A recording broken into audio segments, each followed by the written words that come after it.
Alors, que je vous explique.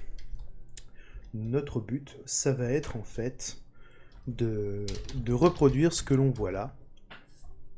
Notre but, ça va être de reproduire ce que l'on voit là et qui finira donc par se résoudre de lui-même. Alors, je vais faire plutôt une introduction, un petit peu longue entre guillemets, aux algorithmes génétiques pour expliquer ce que c'est, à quoi ça sert, et surtout comment on les met en place.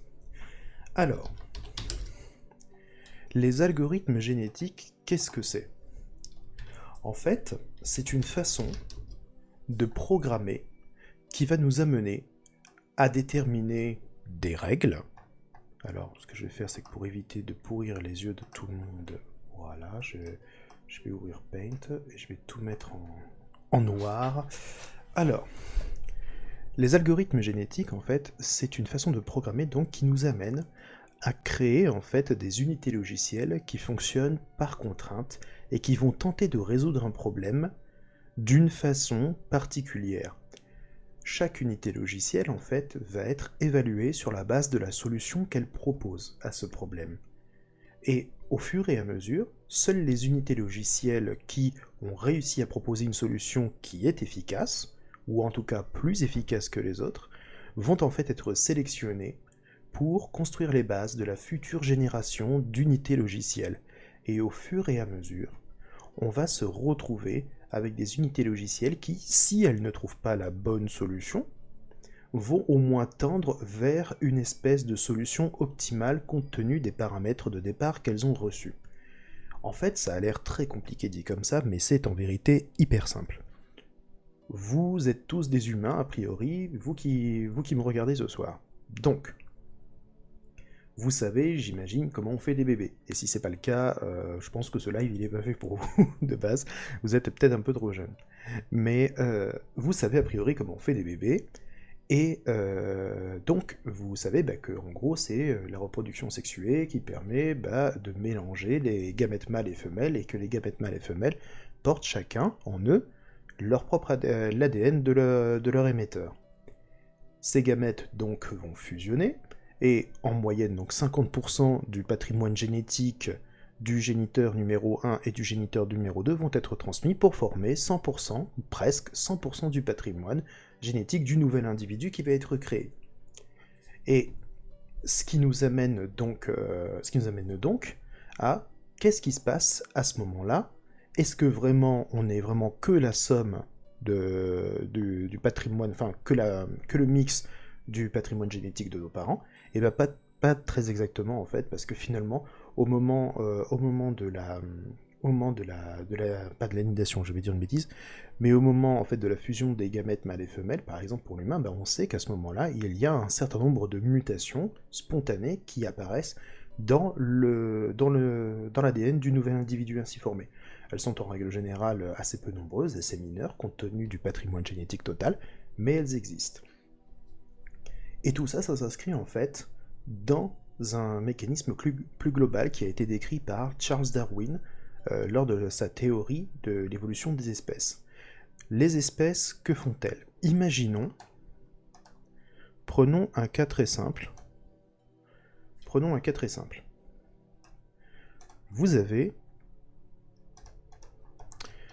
Vous avez une belle plage de sable. Cette plage de sable fin, on va essayer de mettre des petits pinceaux, etc., des trucs en spray, on va essayer de... Donc ça, c'est votre plage de sable fin, et vous avez donc la mer qui est de ce côté-là. On va symboliser l'écume avec un petit peu de spray, comme ça, et il se trouve que par le hasard des conditions climatiques, cette mer va finir au bout d'un moment par s'assécher. Gardons ça en tête. Ce qui veut dire que toutes les bestioles qui se retrouvent à l'intérieur, donc essentiellement les poissons, on va en dessiner un comme ça, là, qui a une jolie couleur rouge. Hop. On va donc dessiner un poisson. Alors je suis assez nul en dessin, comme vous pouvez le constater. Donc ce poisson va vite se retrouver dans la merde si il n'agit pas. Sauf que le poisson, il est comme vous et moi. il peut pas modifier lui-même son propre code génétique. Il va donc devoir se reproduire avec d'autres poissons. Et au fur et à mesure que les poissons vont proliférer et que la mer recule, seuls les individus qui vont pouvoir s'accommoder efficacement du manque d'eau, donc les individus qui vont pouvoir nager en eau très peu profonde, vont réussir à survivre parce que les autres vont mourir tout simplement parce qu'ils ne pourront pas s'habituer au nouvel environnement. Et donc du coup, au fur et à mesure, on va probablement donc avoir une génération peut-être de poissons peut-être un peu plus petits. Parce que les poissons plus petits, ça prend moins de place, tout simplement, et donc ils ont besoin de moins d'eau pour nager. Mais il n'y a pas que ça. Il y a également toutes les autres espèces qui nageaient avant en eau bien plus profonde, et qui vont devoir, du coup, elles s'adapter. Donc soit elles vont reculer dans la mer, soit elles vont également se rapetisser pour pouvoir s'habituer au truc. Mais il y a également d'autres choses, il y a également tous les nutriments qui étaient à l'origine ici et qui en fait pouvaient flotter et tomber au fond de l'eau et nourrir des espèces plus profondes. Du coup, ce qui va se passer, c'est que ça va modifier en fait, les changements climatiques vont modifier absolument tout l'écosystème qui va se balader ici. Et arrive le moment fatidique.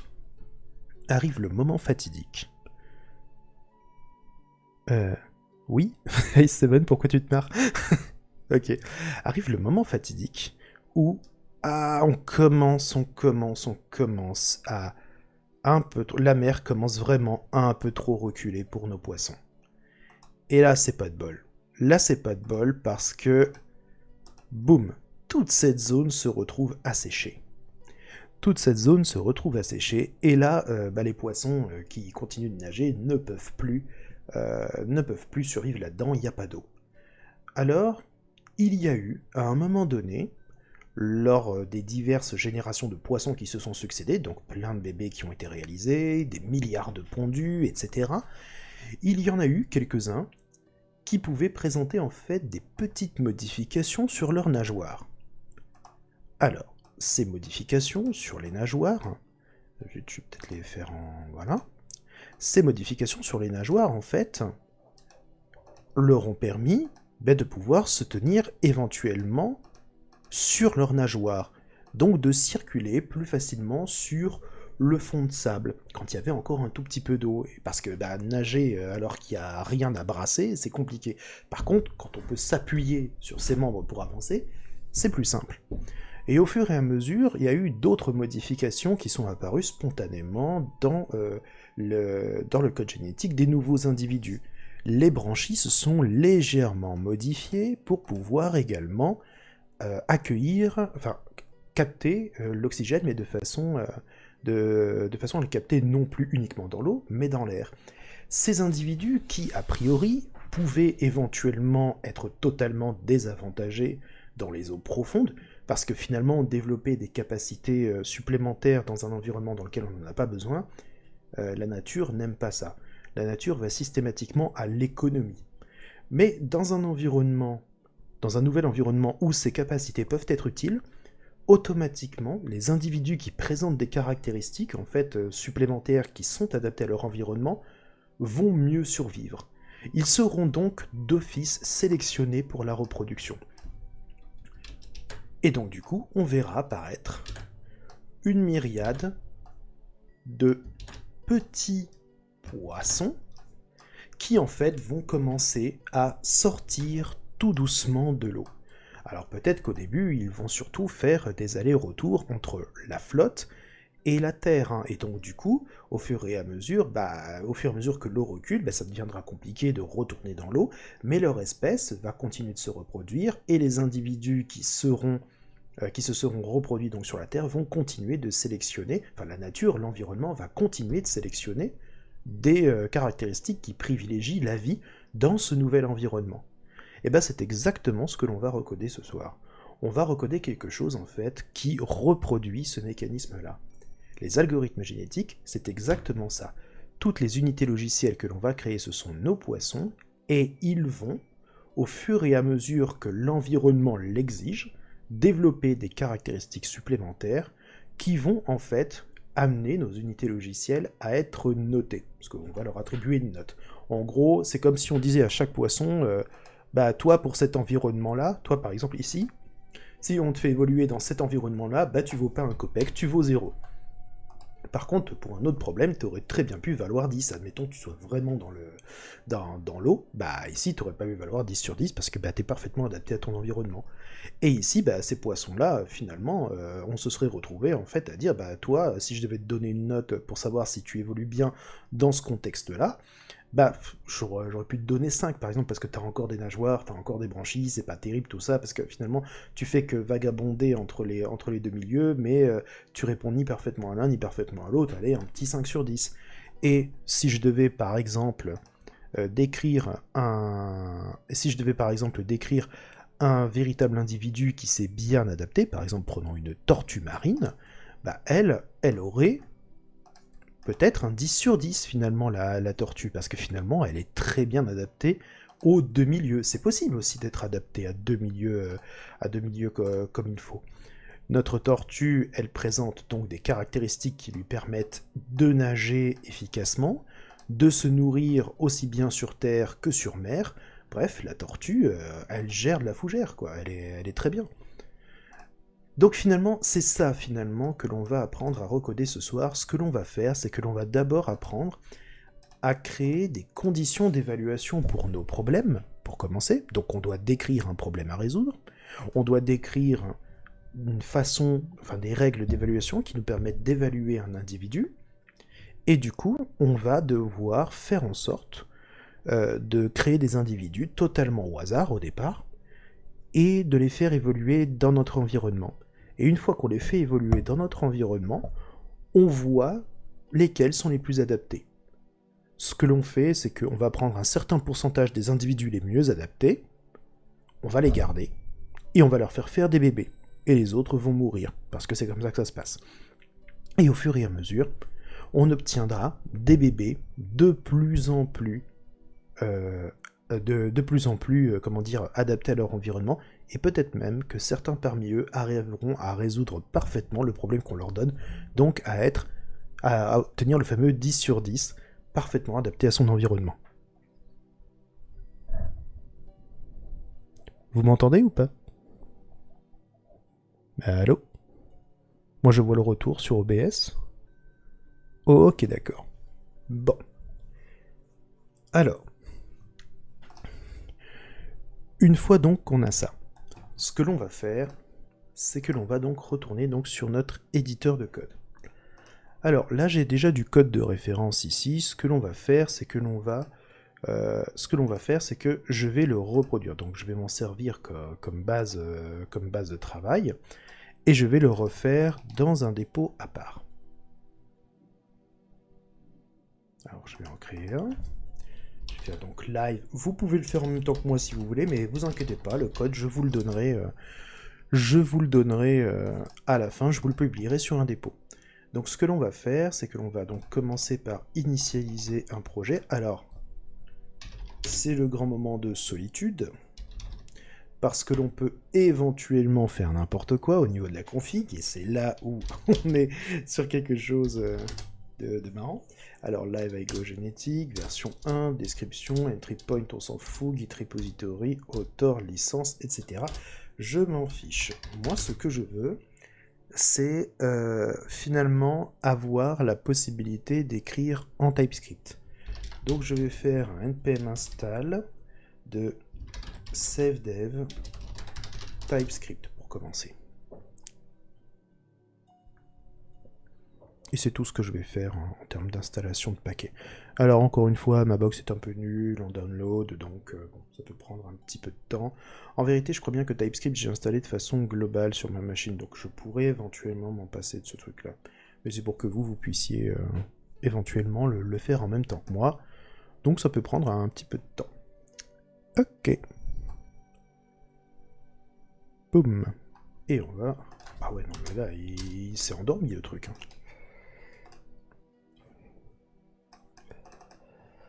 Eh ben, écoutez, au pire du pire, je l'installerai la toute fin. Est-ce que j'ai moyen...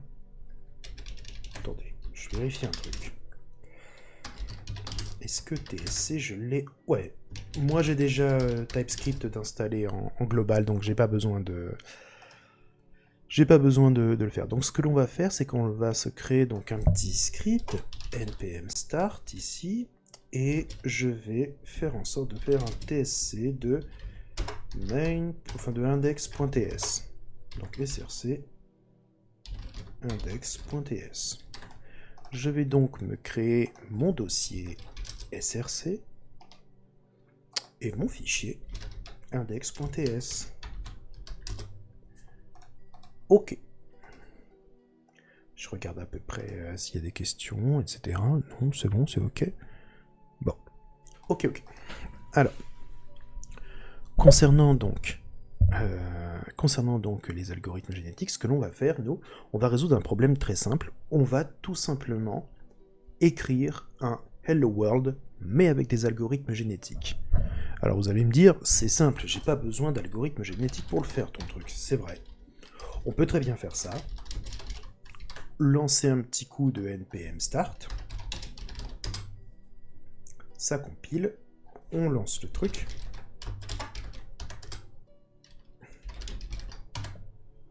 src.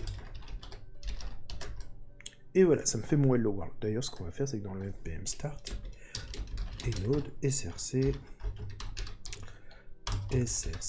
index.js. Voilà, comme ça, j'ai pas besoin de le retaper à chaque fois. Voilà. Ok, alors, c'est vrai, mais nous, on va quand même le faire avec des algorithmes génétiques pour apprendre à résoudre un problème simple. Alors, ce que l'on va faire, c'est que l'on va déjà commencer par créer des individus. Dans le vocabulaire des algorithmes génétiques, chaque individu, d'habitude, on le nomme plutôt un agent. Alors, on va se créer notre petite classe agent.ts. On va donc créer une classe que l'on exporte. Et chaque individu donc doit présenter une solution au problème. C'est plus ou moins son algorithme, c'est plus ou moins son code génétique, hein, si on reprenait l'exemple des poissons. Nous, on va nommer ceci solution. Solution, c'est une chaîne de caractères. Et si la solution d'un des agents à un moment donné vaut Hello World, cet agent est parfaitement adapté à son environnement. D'accord ? Donc une fois que cet agent sera parfaitement adapté à son environnement, on arrêtera notre simulation et on comptera le nombre de générations qui nous ont permis en fait d'atteindre une bonne résolution du problème, et on essaiera peut-être éventuellement d'imaginer d'autres idées de résolution de problèmes. Il y en a énormément. Les algos génétiques sont très utiles partout, que ce soit dans les jeux vidéo, dans l'industrie, etc.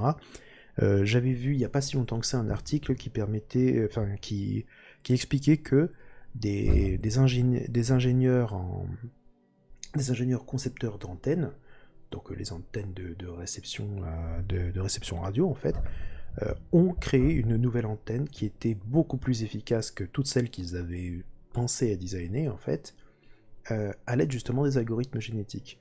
Et pour le coup, l'efficacité d'une antenne, c'est quelque chose que l'on sait très bien évaluer à l'aide de calculs à partir de la forme et des caractéristiques de l'antenne. Sauf qu'il faut penser à imaginer certaines formes et caractéristiques.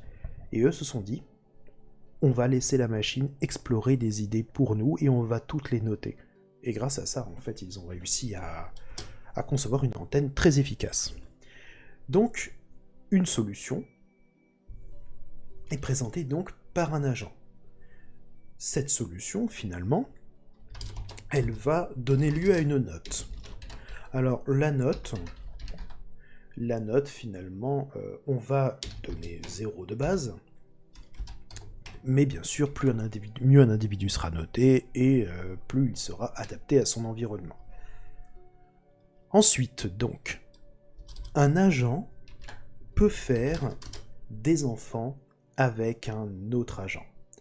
Et c'est là, en fait, où on va regarder un petit peu ce qui se fait. Donc, l'agent, on va lui dire qu'il va faire des bébés avec un autre agent. Donc, agent de type agent. On fait pas de TDD là-dessus, d'accord ? C'est vraiment un live d'introduction aux algorithmes génétiques, donc on laisse tomber le côté test, etc., l'efficacité, tout ça, après, c'est du code qu'on met à la poubelle. Donc, et on va renvoyer un nouvel agent, le bébé qui a été fabriqué.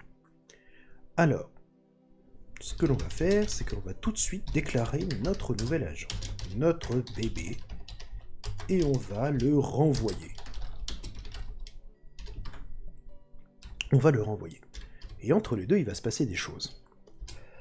Alors,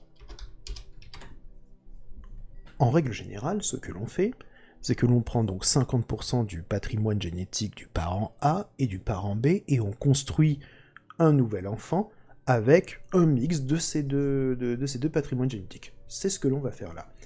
On va donc prendre const first. On va mettre first part, par exemple.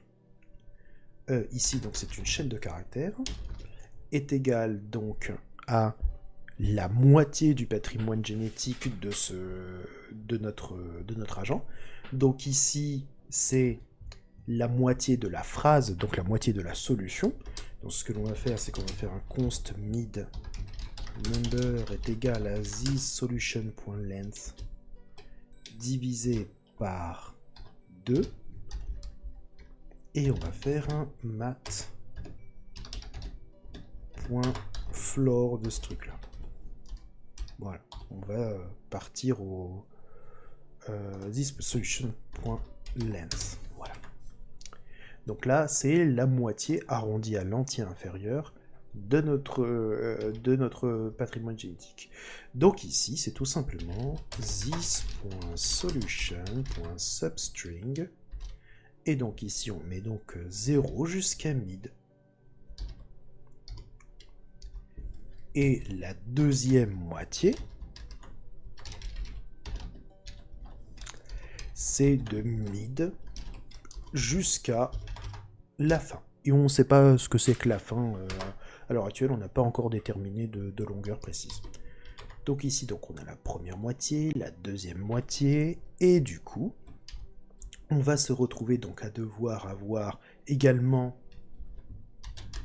la troisième partie, donc third part, qui correspond donc à l'agent, donc l'autre parent, sa solution, et donc du coup ici ce que l'on fait, c'est que on va lui calculer donc sa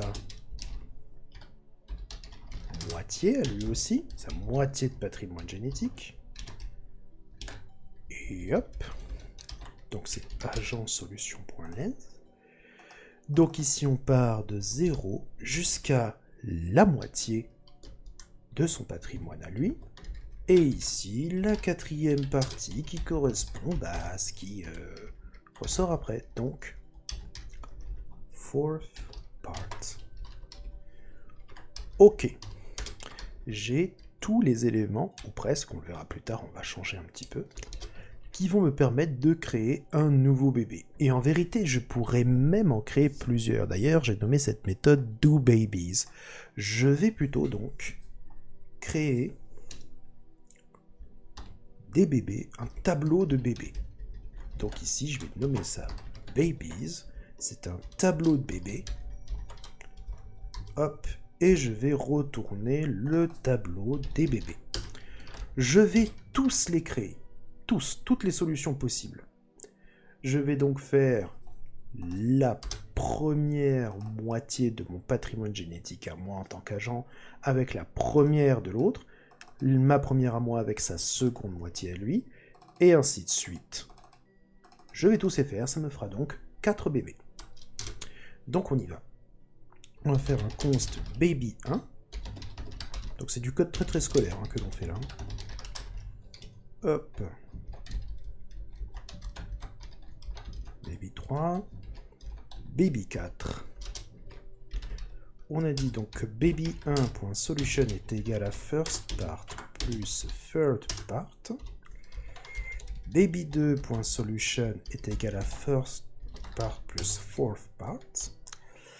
Baby3.solution c'est second part avec third part.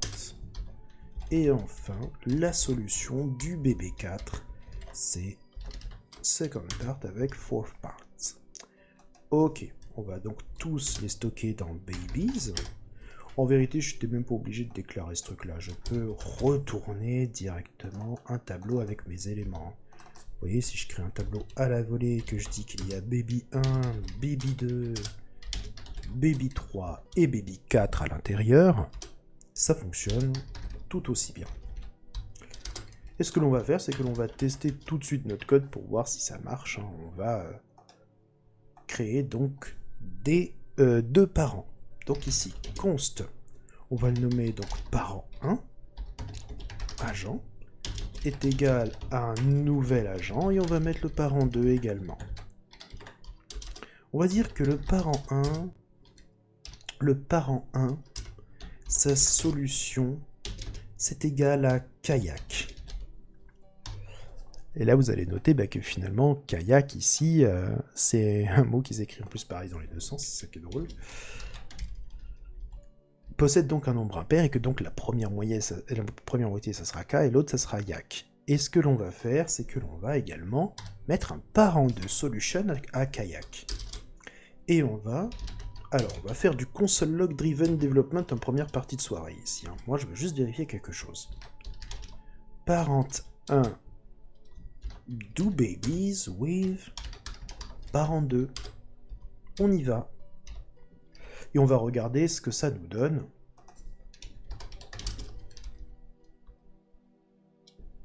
Oui, pourquoi il me ressort le... Alors, attendez, npm run start, voilà. Voilà. Donc, j'ai droit à KK. Donc, ici, j'ai droit à first et third. Ensuite, j'ai droit à kayak, donc first et fourth. J'ai droit à yak k, donc yak k, et yak yak. A priori, ça fonctionne plutôt pas mal. D'accord ? Bon, est-ce que jusque-là, ça va ? Le côté faire des bébés à partir du patrimoine génétique des deux parents. Dites-moi dans le chat si c'est ok. Moi, je vois un oui de la part de Luptana, mais je sais pas de quand il date. Oui, c'est ok ? Ok, cool. Bon, alors, on va donc enchaîner, et on va tout simplement essayer de comprendre un petit peu c'est quoi notre environnement. Donc on va commencer par coder l'environnement. Allons-y. Dans notre environnement, donc environment.ts, on va donc exporter notre classe environment. Dans notre classe, il y a donc un certain nombre d'individus. Bon, je vais le mettre en public, tant pis, je mets tout en public là, c'est juste vraiment pour tester des trucs. Donc il y a un certain nombre d'individus, donc on va mettre des agents, c'est un tableau d'agents. Ce que je fais, c'est pas bien, mais c'est du code d'exemple, donc encore une fois. Donc on va construire un nouvel environnement. Dans cet environnement, il va y avoir plusieurs individus qui vont être initialisés au hasard. Donc ici, je vais créer une centaine d'individus, donc une centaine d'agents, et je vais leur donner une solution au hasard. Alors, ce que l'on va faire, c'est que l'on va leur donner pour l'instant le même nombre de lettres que ce que l'on souhaite. Donc ici, la solution, donc, on va la nommer searched. Et on a dit que l'on voulait afficher Hello World. C'est ça que c'est ce vers quoi doivent tendre nos individus. C'est ce truc-là. Donc ici, ce que l'on va faire, c'est qu'à nos individus, on va quand même leur donner un certain nombre de lettres qui correspondent donc à ce truc-là. On va donc créer une petite méthode statique ici, static build random, et ça va nous renvoyer donc un nouvel agent, et on va donc lui envoyer une longueur. une longueur, un nombre de caractères en fait qu'il va devoir donc générer.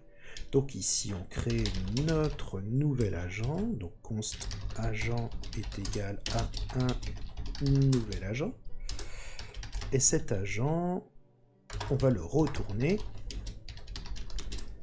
et on va lui construire une solution totalement au hasard qui consiste en fait à mettre un certain nombre de lettres, de caractères randomisés dans sa solution. Mais pour ça, il ne faut pas faire ça n'importe comment, en fait. Ce qu'il faut, c'est avoir des caractères qui sont autorisés. Donc on va déclarer statiquement une constante. Donc je vais la déclarer ici sur l'agent. Ici, donc je vais l'appeler authorized characters. C'est un tableau de string. Et en fait, je le construis directement à la compilation, donc en runtime, pardon. Donc ici, je le construis ici. Donc ici, c'est juste une chaîne de caractères, donc c'est A, B, C, D, E, H, I, J, K, L, M, N, O, P, Q, R, S, T, U, V, W, et on n'oublie pas l'espace. Parce que dans Hello World, il y a un espace entre Hello et World. Et en fait, cette chaîne de caractères ici, en fait, ce qu'il faudrait, c'est que je la split. Donc ici, ce que l'on va faire, c'est que l'on va faire on va faire une méthode getAuthorizeCharacter. Ouais, ou alors je peux la construire, ou alors je peux la passer en paramètre à la limite. Ça pourrait être une chose. Ouais, je vais la passer en paramètre. Je vais la mettre from. Hop, voilà. Je vais la passer en paramètre. Donc ici, ce sera, plutôt que d'en faire quelque chose de statique, donc const authorized chaîne de caractères, donc qui est égal à ça. Donc ça c'est la chaîne de caractères et il faut que je la split. Donc ici const auth est égal à un tableau de chaîne de caractères, donc c'est authorize.split. Voilà. En faisant ça, en fait, je crée un tableau de chaîne de caractères qui, en vérité, j'avais même pas besoin d'un tableau, c'était juste que peut-être pour vous, ça serait peut-être plus... Ou est-ce que c'est plus simple? J'en suis pas sûr. Juste mettre authorized, en fait. Authorized, c'est bien. Non, comme ça, c'est bien. Vous savez quoi? Je vais même encore simplifier le code, allez. Je suis gentil ce soir, je vais simplifier encore le code. On n'a pas besoin de le passer en paramètre, on va le mettre ici, c'est toujours une chaîne de caractères, hein. Ça coûte rien à créer. Const authorized, c'est là. Et ce que l'on va faire, donc du coup, maintenant, c'est que l'on va faire un for let i number est égal à 0, i inférieur à... Donc on a dit num, donc le nombre d'éléments, on fait i++, et à chaque fois, on va les tirer un nombre au hasard. Donc const rand est égal à mat.random fois authorized.length -1. Donc ici on met ça là, et ça on va en faire un mat.round.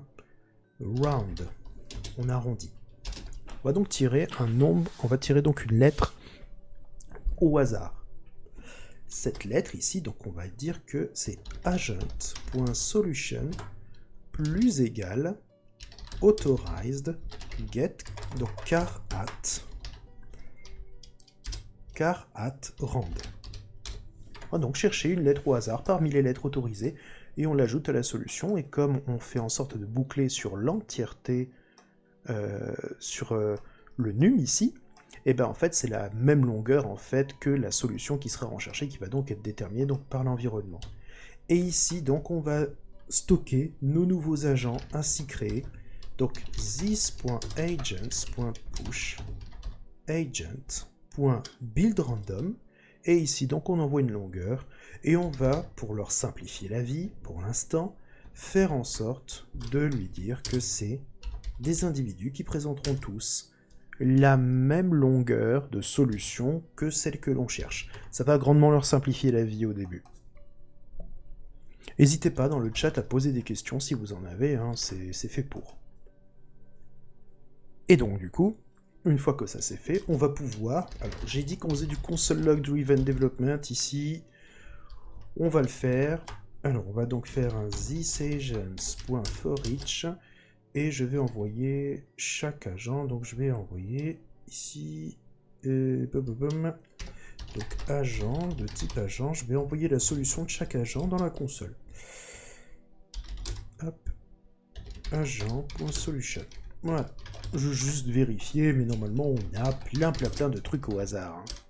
Faut juste regarder si... Ah oui, on n'a pas invoqué de nouvel environnement, en fait. Voilà. Donc, on va aller chercher notre environnement. Donc, const environment est égal à new environment env.build. C'est parti. Ok, donc on a plein d'individus qui ont été générés. On va donc compter le nombre de lettres. Ils ont tous les mêmes lettres, on le voit là, ils sont tous alignés. 1, 2, 3, 4, 5, 6, 7, 8, 9, 10 et 11. 11 lettres, comme dans Hello World. Ok, parfait. J'ai donc une centaine d'individus, et comme vous pouvez le voir, ils sont pas bien partis, les pauvres. Hein. Là, il y en a plein qui vont mourir. Hein. D'ailleurs, c'est marrant, il y en a un qui fait purge, là, comme ça. Bah lui, il va probablement l'être, purgé. Tant pis, il avait qu'à être mieux adapté à son environnement. Donc, vous noterez donc que la probabilité que finalement un individu soit naturellement adapté tout de suite à son environnement, elle est plus que faible. Hein. Donc, on n'aura probablement jamais ce problème-là. Et d'ailleurs, ce n'est pas forcément un problème, hein, puisque si on trouve tout de suite la solution, on est très content finalement. Ok. Donc ici, ce que l'on a, c'est donc notre capacité donc à initialiser un environnement avec des individus. Maintenant, ce que l'on va faire, c'est qu'on va tous les noter. Alors, c'est relativement simple de noter un individu. Donc, on va faire une méthode, donc evaluate, et on va boucler à travers chaque individu. Donc, pour chacun des individus, c'est pour ça que j'emploie une boucle for each, c'est rigolo. Agent. En fait, ce que l'on va faire, c'est que l'on va comparer le nombre de lettres qu'il y a en commun avec la solution à la même place. Donc ce que l'on fait, c'est que l'on va dire que agent.solution,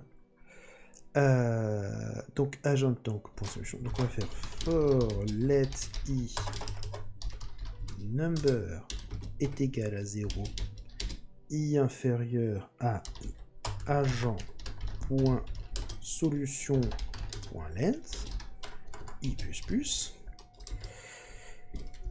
Par défaut, on met la note de notre agent à 0 et on va l'augmenter ici. Donc, si la lettre dans la solution de notre agent à la position temps, à la position i, est strictement égale à celle de notre solution, donc searched.getChar at, donc char at i, alors on fait on augmente la note de notre agent de 1 unité. Pour chacune des lettres, voilà ce qui va être fait. Ok, parfait. Donc chaque agent va être noté sur la base de sa capacité à résoudre le problème déterminé par l'environnement. On y va. On va donc faire en sorte de faire... donc ici, ce que l'on va faire, c'est qu'on va faire un console log. J'ai dit qu'on faisait du console log driven development ce soir. Donc on assume. On va regarder quelles sont les notes. Hein. À mon avis, c'est pas glorieux, mais on y va.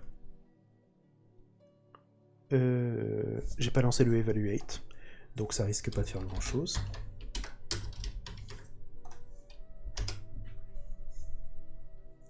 Ok, donc comme vous pouvez le voir, les notes sont pas très hautes. Hein. Là, on a du 1, du 0, du 2. Je crois que j'ai vu un 4 se balader quelque part. Ouais, voilà, j'ai vu un 4 là. Donc au maximum, 4 lettres sur 11 qui sont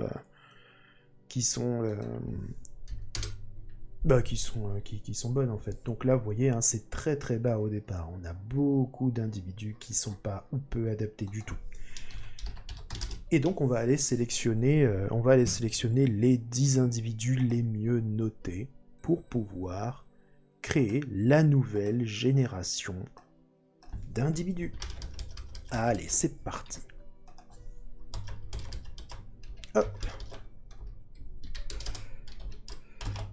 C'est parti.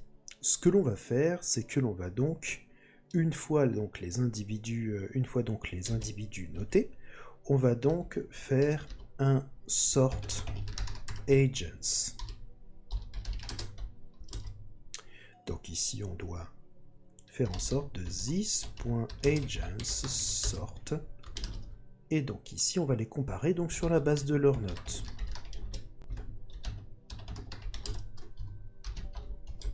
Donc, on va faire return a.note inférieur à b.note. Et comme je sais jamais dans quel sens ça se produit, agent boolean is not a parameter of type. Alors oui, si ça c'est inférieur à ça, on va retourner -1 ou 1. Et c'est à chaque fois dans ce sens-là que je ne sais jamais. Donc, on va vérifier tout de suite. Ce que l'on va faire, c'est que l'on va faire un this agents sort, for each, et je vais le renvoyer à console log ici. Je vais renvoyer chacun des agents au console log. Je vais vérifier un truc. Donc, il faut qu'on lance notre sort agents. Voilà. Ok, moi tout ce que je veux voir c'est est-ce que les agents qui sont mieux notés sont à la fin du tableau ou au début. Ils sont à la fin, c'est pas ça qui m'intéresse. C'est pas ça qui m'intéresse. Je veux pas les individus les mieux notés à la fin, mais au début. Donc je vais inverser ici.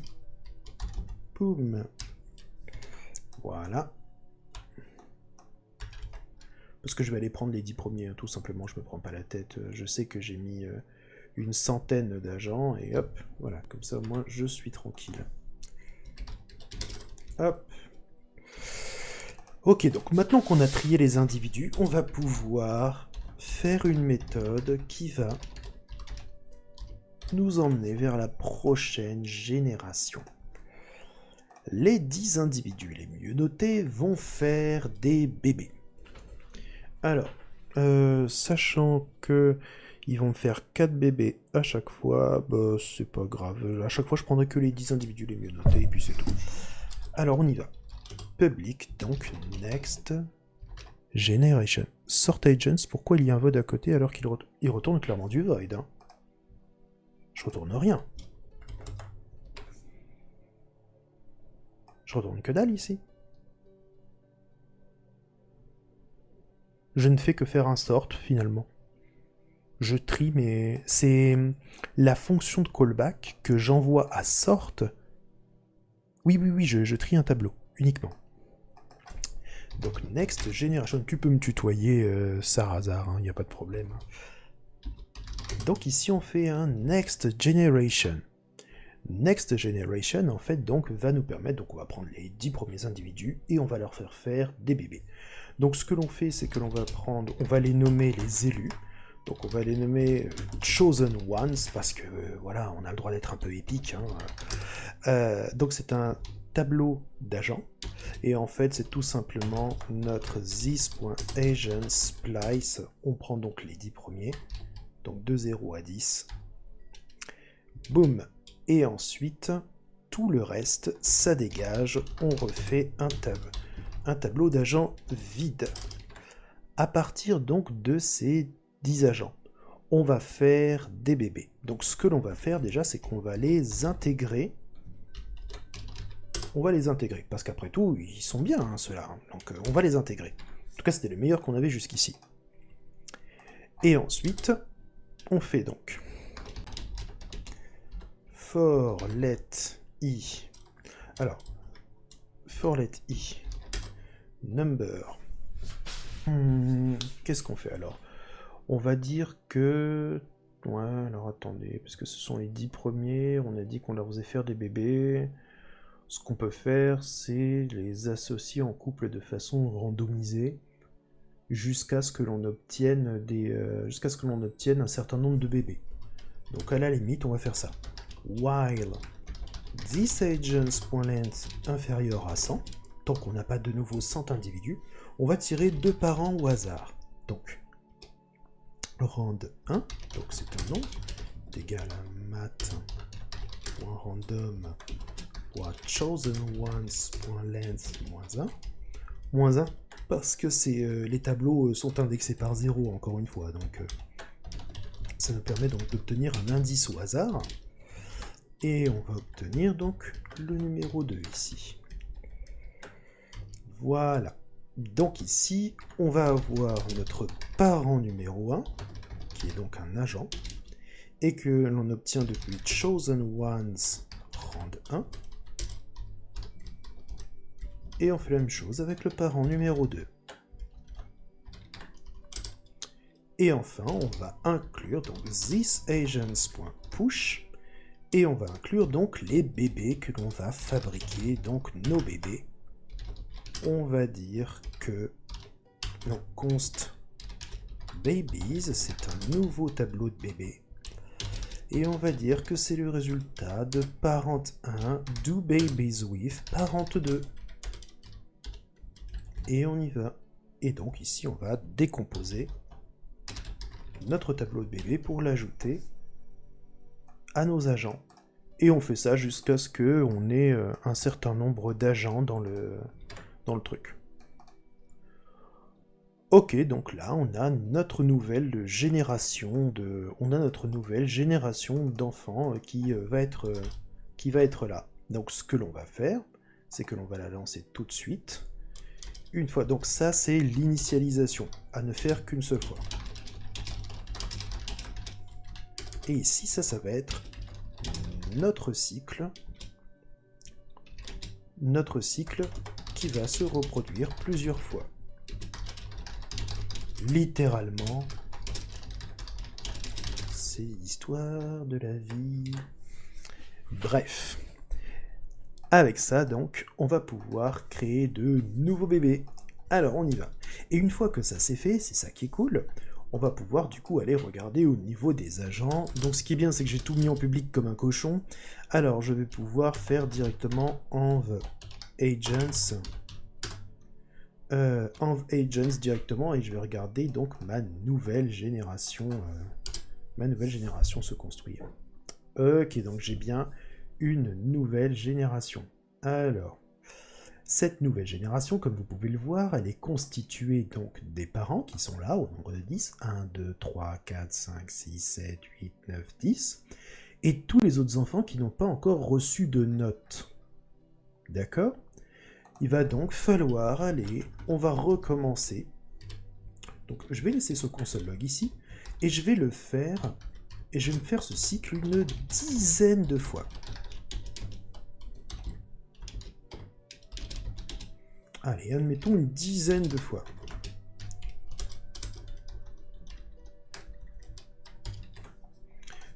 Et à la fin, on verra les notes. À la fin, on verra les notes des parents. Parce qu'en vérité, hop, on pourrait même voir les notes des parents et les notes des enfants. Mais d'abord, on va juste voir les notes des parents. On va voir que les notes des parents, au final, seront de plus en plus élevées. Hein. Vous voyez là, au bout de 10 cycles, j'ai déjà des notes de parents qui sont à 4. Si je fais une centaine de cycles, qu'est-ce qui se passe? Mes parents sont-ils intéressants ou pas? Ah, mes parents ne sont qu'à 5, donc c'est pas ouf en fait. Ça évolue assez lentement ce machin. Si j'en fais 10 000, qu'est-ce qui se passe?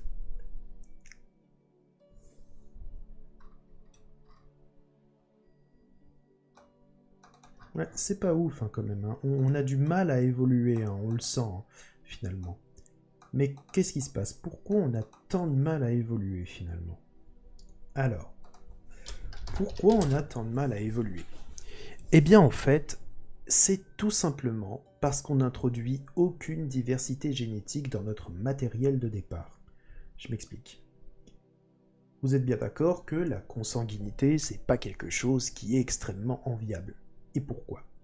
Parce que finalement, le fait de croiser systématiquement des ADN qui se ressemblent, on ne fait que renforcer la présence d'allèles qui sont pas forcément très efficaces en fait. Les allèles sont des versions d'un gène qui ne sont pas forcément très efficaces. Et enfin, c'est juste des versions d'un gène. Et il y en a certains qui sont plus efficaces que d'autres ou pas. Et donc du coup, le problème est là, c'est qu'on n'introduit plus aucune diversité génétique parce qu'on fonctionne un peu en vase clos. Finalement, là, c'est un peu comme si on avait une population de départ qui était composée seulement d'une centaine d'individus qui se ressemblaient tous déjà beaucoup à la base, ou qui étaient tous très peu efficaces. Et à la fin, on n'en a pris qu'une très petite portion, on leur a fait faire des bébés, et en gros, bah, on n'a jamais vraiment introduit d'éléments extérieurs à ce truc-là. Alors plutôt que d'introduire des individus venant de l'extérieur, ce qui est une autre façon donc d'introduire du brassage génétique, on va reproduire donc ce que je vous avais expliqué tout à l'heure. On va introduire également un mécanisme qui se produit dans la vraie vie et qui est la mutation au moment de la confection.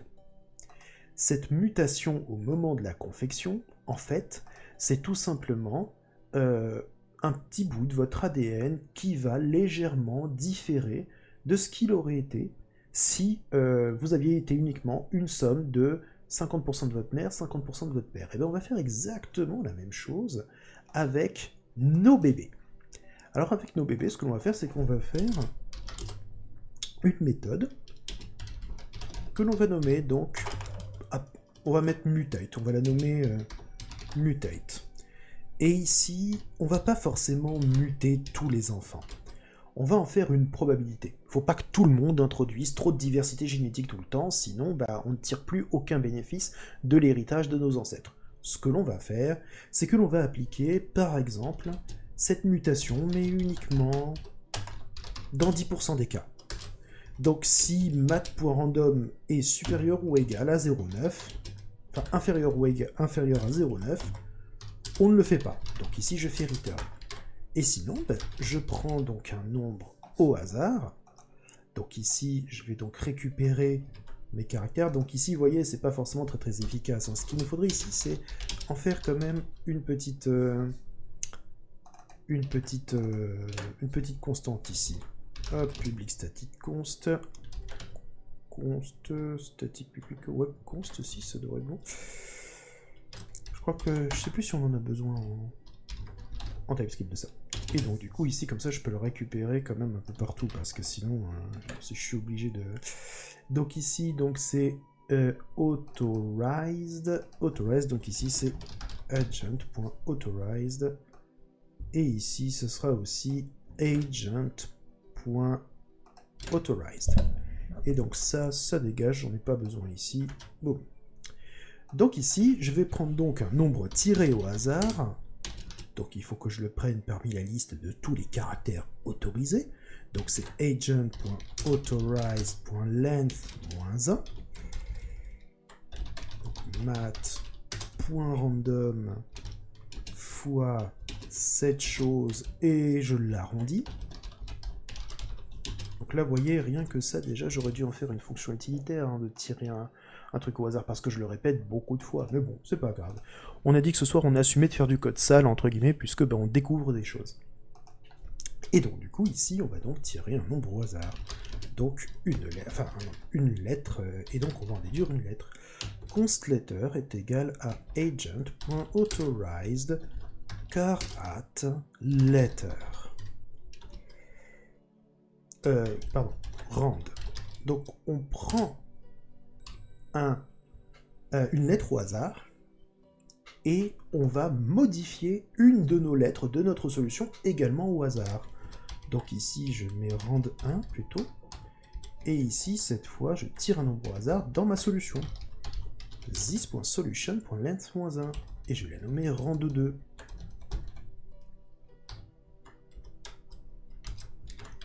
Et je peux dire que this.solution... Alors, je sais plus si en JS on peut le faire comme ça. Alors, ce que l'on va faire, c'est qu'on va faire un... je sais plus... Est-ce que je peux remplacer une lettre directement telle qu'elle? Alors, attendez. JS... JavaScript replace letter... in string, juste vérifier que je vais pas faire de bêtises. Replace method. Replace at, moi c'est ça que je veux. Parce que lui va m'envoyer le replace pour remplacer donc quelque chose, mais le replace il répond à des patterns, il répond pas à une chaîne de caractères. JavaScript set car at index. plutôt.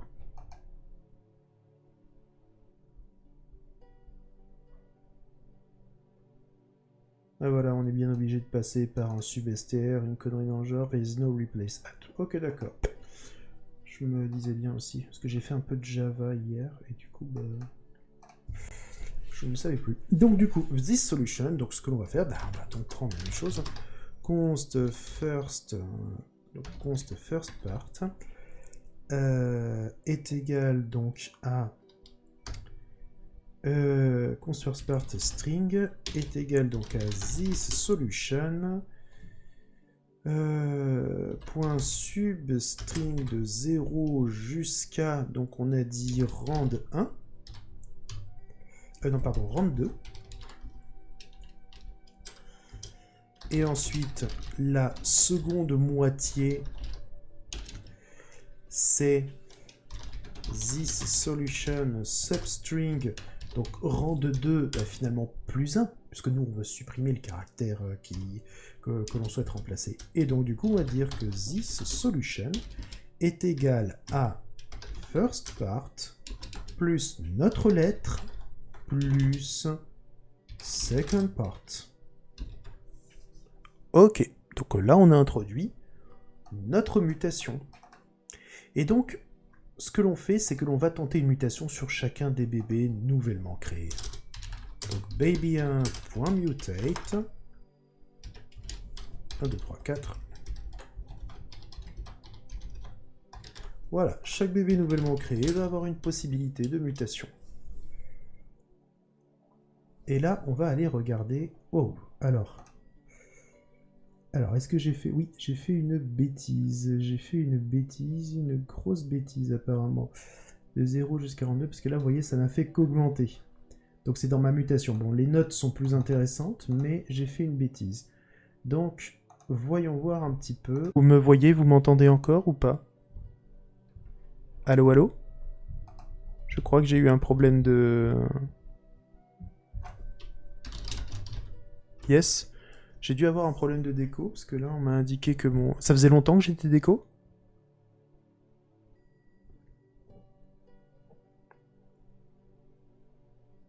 Non, ça faisait genre combien de temps à peu près? 30 secondes? Ouais, j'ai ma box qui a... Ouais, ce qui est bien, c'est qu'il me l'a dit au moment où j'étais reconnecté, le salopard.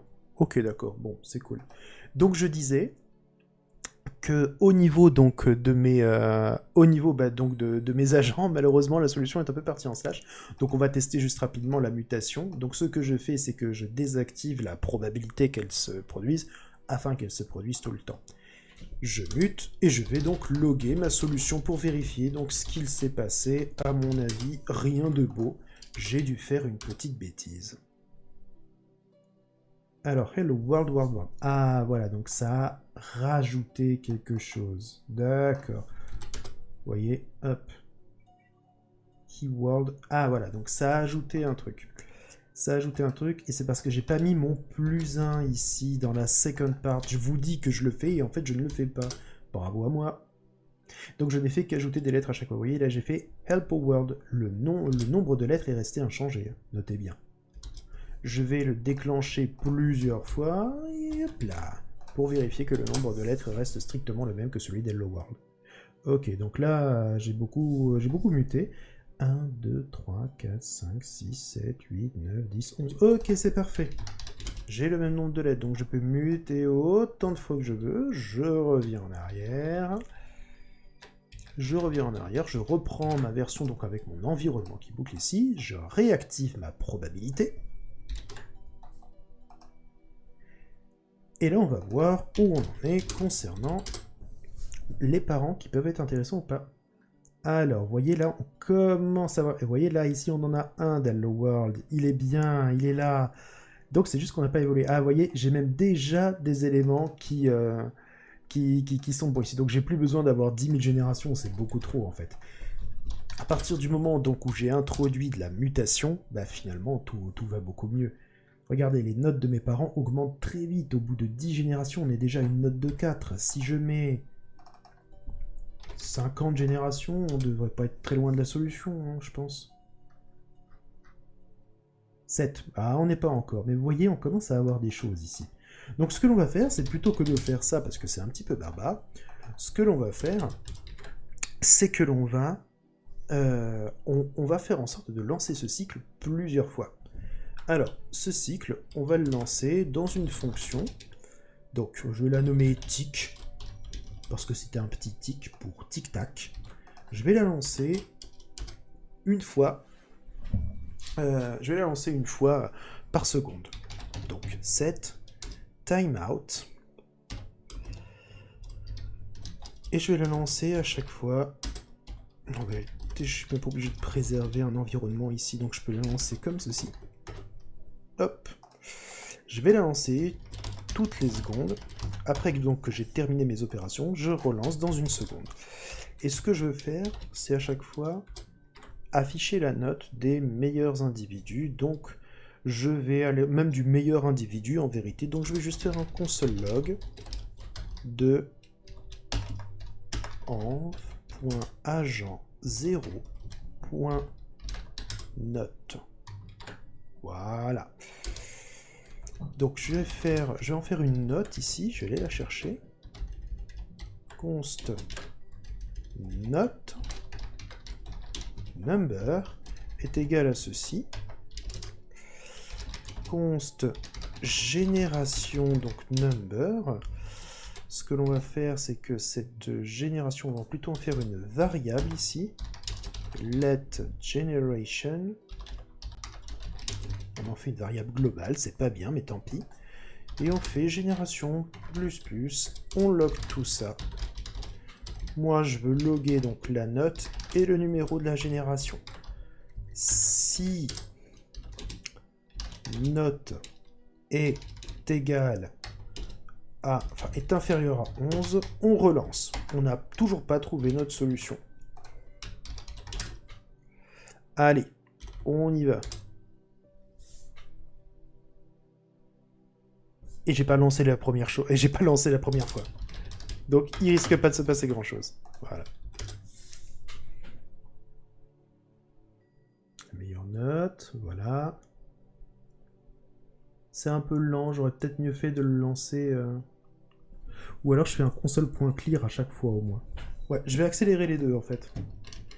C'est un petit peu lent, et en plus, on va le faire 10 fois par seconde, et on fait un console clear quand même entre les deux, parce que sinon, c'est un petit peu lent quoi.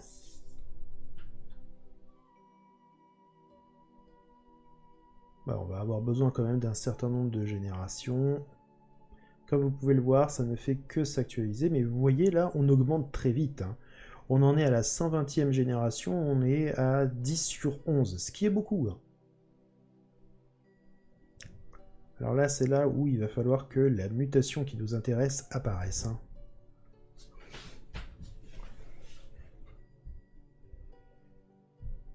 L'individu le mieux noté, est-ce qu'on va y arriver? Donc c'est un peu lent, parce que c'est pas dit qu'on obtienne la mutation qu'il nous faut. Je vais donc le lancer encore plus vite, donc on va faire patienter qu'une milliseconde entre les différents ticks. Hein. Node.js est largement assez rapide pour le faire.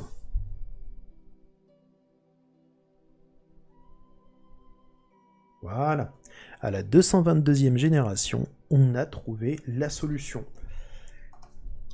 Et d'ailleurs, on peut le vérifier tout de suite en faisant en sorte de dire que on a notre console log env.agents0.solution.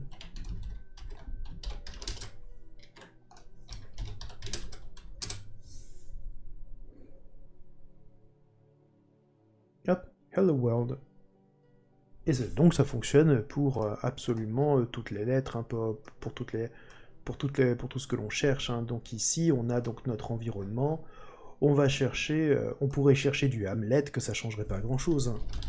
On pourrait chercher un poème, ou on pourrait chercher, je sais pas moi, bonjour, je suis une fougère cosmique de forme ronde et de nature soyeuse. C'est assez long, hein. On va voir le nombre de générations qu'il nous faut pour ça.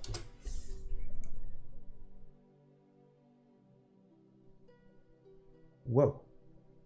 C'est parce que j'ai mis, regardez, j'ai été assez con, j'ai mis 11. Donc ici, on va mettre env.search.length. Et voilà. Donc on y va. Alors là, on a besoin d'un certain nombre, on a besoin d'une note, hein, d'une belle note. Alors vous voyez un petit peu, là c'est là où on voit qu'en fait on peut largement améliorer notre algo finalement. Il faudrait en fait rendre paramétrable plein de choses. Par exemple, la courbe d'apprentissage, donc la courbe d'apprentissage ou la courbe de mutation. En fait, la mutation, on devrait pouvoir contrôler depuis l'extérieur de l'environnement, donc depuis index.ts, la probabilité que la mutation se produise. Également, on devrait pouvoir idéalement contrôler là où elle s'applique, c'est-à-dire le nombre de fois que s'applique la mutation. Là, on fait qu'une mutation finalement, et c'est pas forcément très intéressant pour nous qu'il n'y ait qu'une seule mutation. Parce que des fois, ça augmente très lentement, comme on peut le voir là. Et donc, comme vous pouvez le voir, finalement, j'en suis déjà à ma 3400e mutation, et en fait, il se trouve qu'ici, j'arriverai jamais à obtenir la bonne chose. Je vais vous expliquer pourquoi. Regardez. Regardez un petit peu. Les caractères autorisés, les caractères que j'utilise. Ici, j'utilise une majuscule. Ici, j'utilise un accent. Bref, vous voyez un petit peu. Tout ça, en fait, ça devrait être un peu mieux organisé, en fait.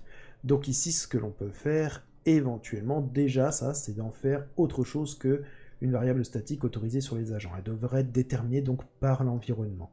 Donc ici, dans Build Random, je vais envoyer Authorize en paramètres. C'est ce que je voulais faire tout à l'heure, mais je me suis dit que j'allais y aller étape par étape pour vous. Donc ici, Authorized. Boum. Authorized. Authorized, du coup, il faut que je l'envoie aussi en paramètres. Donc, Authorized. Voilà. Et ici, du coup, comme c'est lui qui applique les mutations, il va bien falloir que... Et donc, ce qu'on va faire, c'est que donc les mutations, on va les enclencher depuis l'extérieur, donc depuis l'environnement. Donc ici, c'est parti. Donc do baby, quoique non, ce serait plus logique que ce soit là. Donc ici, on va donc remettre le authorized, c'est une chaîne de caractères ici. Voilà. Et donc on envoie donc les caractères autorisés. Donc les agents ne connaissent plus les caractères autorisés. C'est ok, on dégage cette chose-là, on n'en a plus besoin.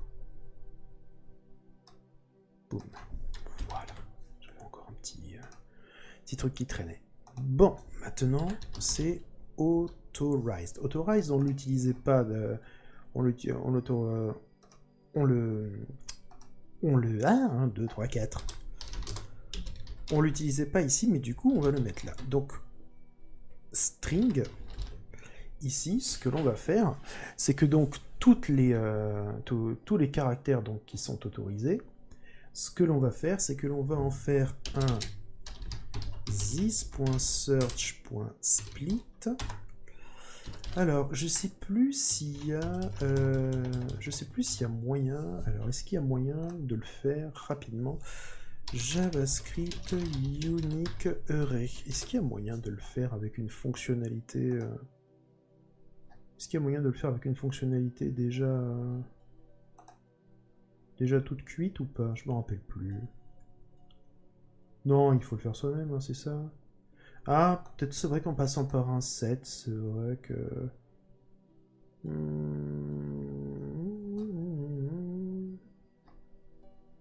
Ouais, c'est vrai qu'il y a moyen, ouais. On pourrait faire un set. Ouais, mais c'est chiant, ça veut dire qu'il faut que j'explique ce que c'est un set. J'ai pas envie. Donc ce que l'on va faire, c'est qu'on va reprendre donc les caractères. Alors, je vais reprendre les caractères qui étaient autorisés. Bougez pas, parce que je suis un gros cochon. Je les ai mis là. Hop, et on va refaire en sorte de retourner donc sur du... ici. Normalement, je dois construire dynamiquement ma liste de caractères autorisés hein, et en faire en sorte que ce soit unique. Donc ici, boum, j'en fais pas quelque chose de statique. Ici, du coup, je dois veiller à ce qu'il n'y ait que des caractères autorisés. Donc je suis une fougère cosmique. Je vais pas mettre d'éléments qui sortent de mon alphabet. Donc du coup, ici, j'enlève le point qui ne faisait pas partie des caractères autorisés. Alors, on commence à être un peu plus, logique dans notre façon, de faire. Donc, this authorized. Ensuite, on a donc build random à qui il faut envoyer également les caractères autorisés. Et là, on est plutôt bien. Normalement, ici, maintenant, on devrait pouvoir maintenant atteindre... C'est quoi un set? Non, je déconne. T'as pas le Y dans la string authorized pour soyeuse? Si, il me semble. A, B, C, D, E, F, G, H, I, J, K, O, A, B, C, D, E, F, G, H, I, J, K, L, M, N, O, P, Q, R, S, T, U, V, W, X, Y, Z. Oh! Comment j'ai fait pour oublier le X, Y, Z? GG. GG, trad. Ok. On y va. Donc là, on va avoir un certain nombre de...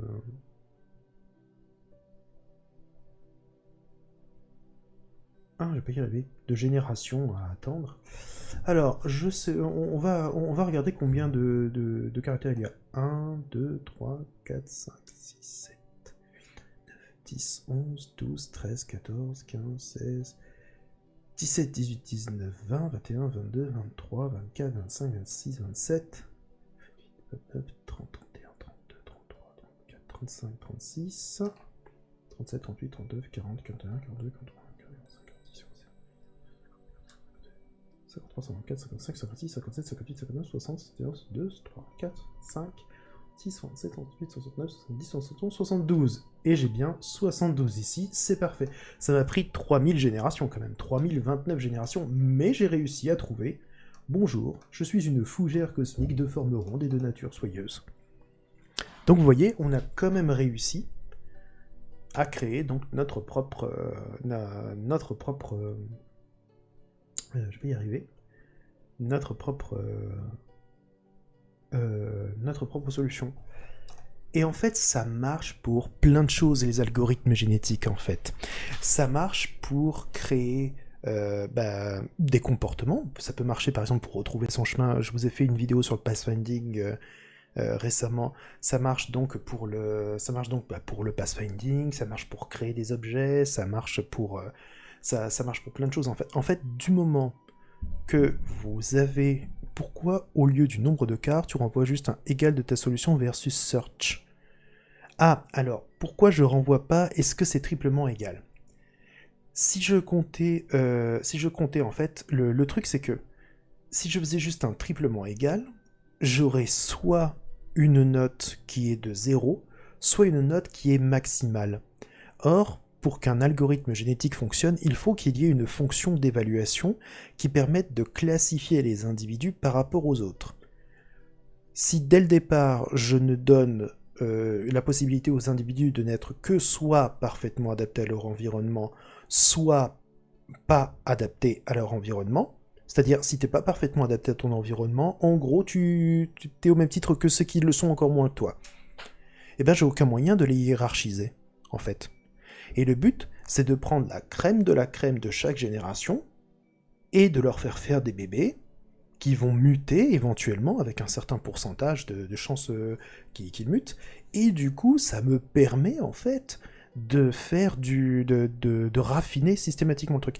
En fait, pour que votre problème puisse être transposable en algorithme génétique, il faut que vous puissiez avoir un problème qui puisse s'évaluer, mais qui puisse s'évaluer en qualité, mais de façon non binaire. C'est-à-dire que il faut pas que ce soit juste c'est parfaitement adapté ou pas adapté du tout. Il faut pas que ce soit juste 0 ou 1. Il faut que vous ayez cette possibilité d'avoir une granularité dans l'évaluation en fait. C'est pour ça que, par exemple, c'est assez difficile de construire de façon dynamique la plus belle musique du monde. Parce que finalement, qu'est-ce qui te permet d'évaluer si une musique est belle ou pas? Alors, il y a de la théorie de la musique, hein, par exemple. Hein. Il y a des gens qui sauront très bien te dire quelles notes, quels accords fonctionnent bien entre eux, etc. Ces gens-là sont musiciens, je ne le suis pas, donc je ne suis pas capable de faire ce truc-là. Mais ça se fait. Il y a des choses qu'on sait que c'est pas mal. Il y a également, mais on peut le transposer en algorithme génétique du moment qu'on a une fonction d'évaluation. Et notez bien que cette fonction d'évaluation, elle peut être humaine. C'est-à-dire que tous ensemble, dans le chat ici, on pourrait créer, en théorie, la plus belle musique du monde. La plus belle musique du monde pour nous. Dans le sens où on pourrait très bien imaginer une suite de notes, en tout cas le plus bel arpège du monde, entre guillemets, on va dire ça. L'arpège, c'est juste les notes qui se suivent les unes les autres, sans accord, sans rien, juste des notes.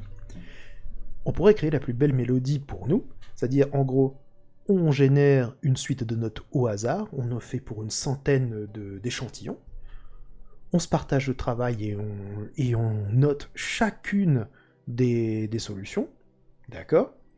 Et ensuite, on prend celles qui ont été le mieux notées, les 10 mieux notées, et on leur fait faire des bébés avec éventuellement des mutations. Et les mutations, ça peut être par exemple l'ajout, le retrait d'une note, ou le changement d'une note, ou de plusieurs notes, etc. Et en fait, on pourrait très bien imaginer la construction de musique, par exemple, de façon collaborative avec des algorithmes génétiques.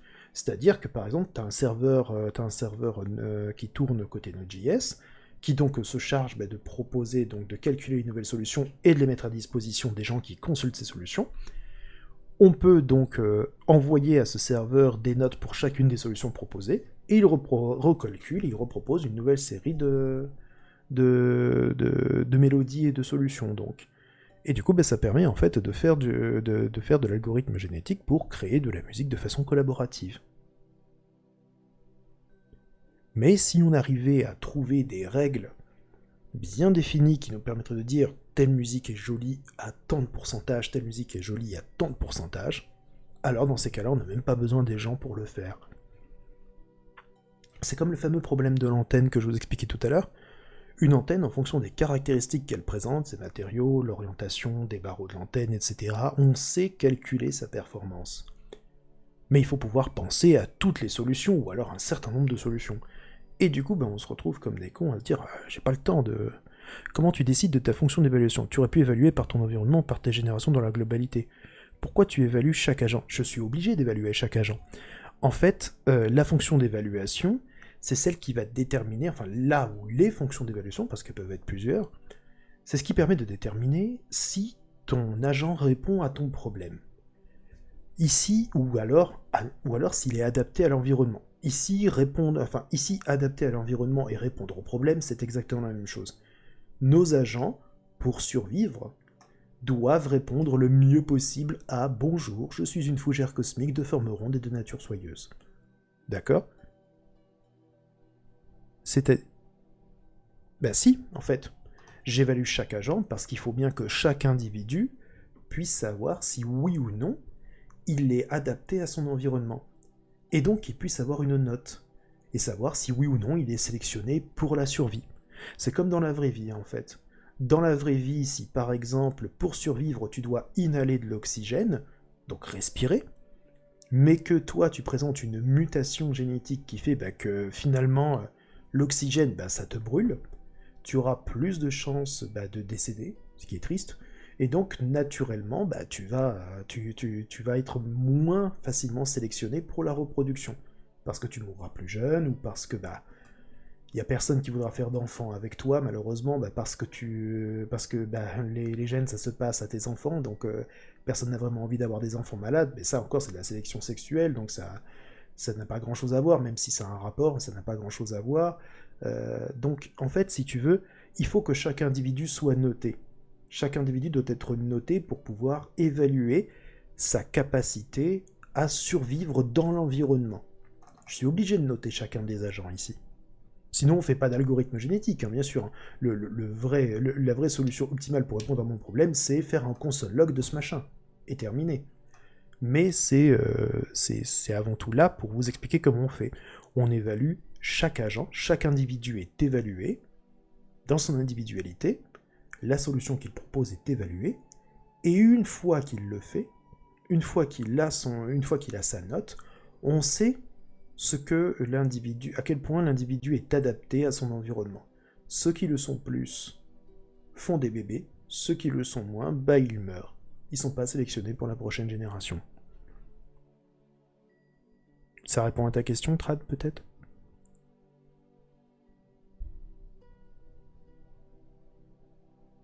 T'es pas optimal en itération, tu pourrais kill ton environnement. Ah oui, tu veux dire... Tu pourrais kill ton environnement s'il est pas optimal. Si mon environnement est forcément optimal, c'est moi qui le décris. C'est l'environnement. Bon, bien sûr, on parle pas d'erreur de code, hein, d'accord.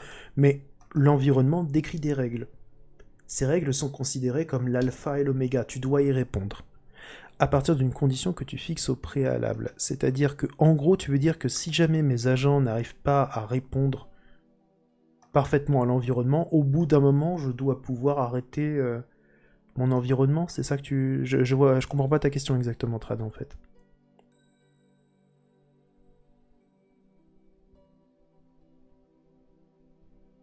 Imaginons, d'accord, que si dès la première génération, ouais,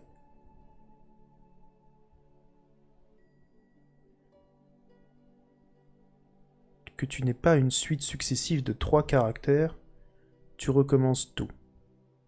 C'est-à-dire une suite successive de, par exemple, les 3 premiers caractères de Hello World, c'est ça? Tu veux dire? Parce que ce serait plus long à arriver à ta chaîne de solution. Ah, mais attention! Attention, d'accord, oui, je vois ce que tu veux dire. En gros, tu voudrais pouvoir optimiser l'environnement de sorte à ce que les individus qui constituent le panel de départ soient des individus qui soient naturellement plus propices à employer, enfin à générer des enfants qui vont plus vite répondre à la solution, c'est ça? Tu veux pouvoir orienter... D'accord, alors, c'est... comment dire? Quand on connaît bien la nature de la solution et qu'on a une bonne idée de comment résoudre le problème avant de le lancer, la simulation, c'est possible en effet d'optimiser en donnant un jeu d'individus de départ que l'on considère comme étant une bonne base. C'est possible. Toutefois, là, on raisonne comme ça parce que on sait résoudre ce problème. D'accord? Et on sait quels seraient éventuellement les parents qui pourraient donner naissance à des éléments qui pourront nous amener plus rapidement à la solution. Toutefois, il faut bien se rendre compte d'une chose, c'est que là, on résout un problème qui est extrêmement simple. Personne ne ferait un vrai problème dans l'industrie avec ce genre de truc. Et parfois, on n'est pas capable de savoir quelle serait en fait la solution optimale à notre problème. On a juste la possibilité, on a juste en notre position à quoi peut ressembler une solution, à quoi peut ressembler en fait comment on l'évalue cette solution, et ensuite, le nombre de solutions possibles ou le nombre de parents de départ possibles est tellement immense qu'on n'est pas capable de donner une liste optimale d'une centaine, par exemple, de parents qui pourraient éventuellement nous aider. Et parfois, ça serait peut-être même pire de faire ça, parce que finalement, ça voudrait dire qu'on orienterait de base un peu trop fort le jeu de données de départ. Le but ici, c'est de laisser, comme dans la nature, les agents, en fait, essayer plein de solutions dans tous les sens. D'accord? Et ensuite, on évalue. Et on évalue, et lorsqu'on évalue, on peut dire, tiens là, ça a l'air de répondre un peu mieux à mon problème par là. On va leur demander à eux de continuer.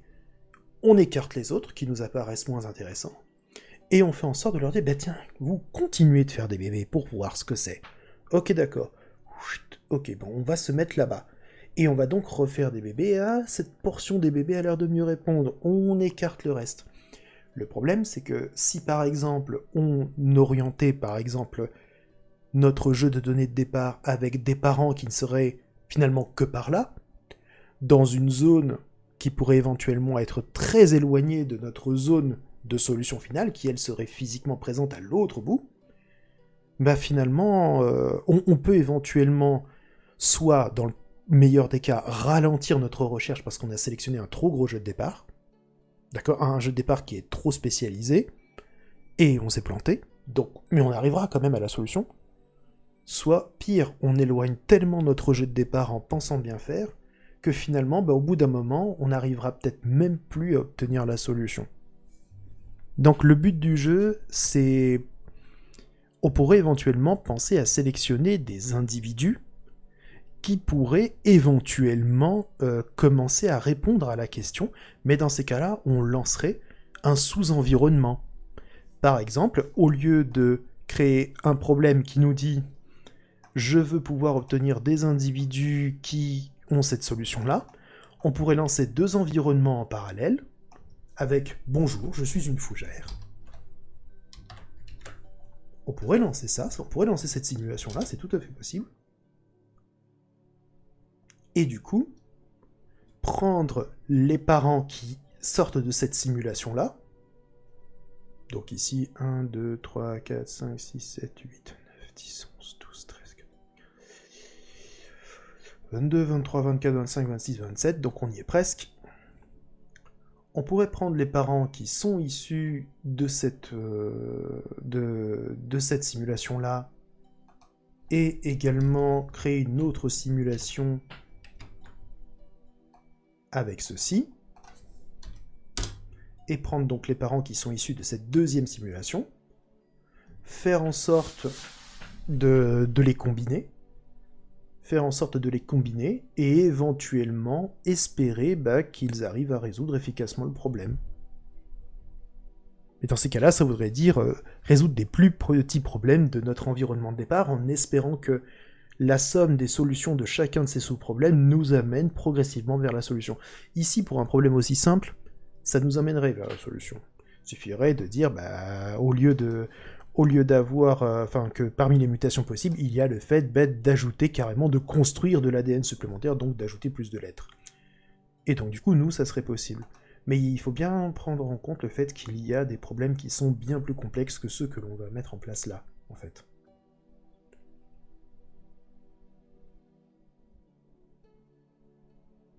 Est-ce que ça répond mieux à ta question, Trad ?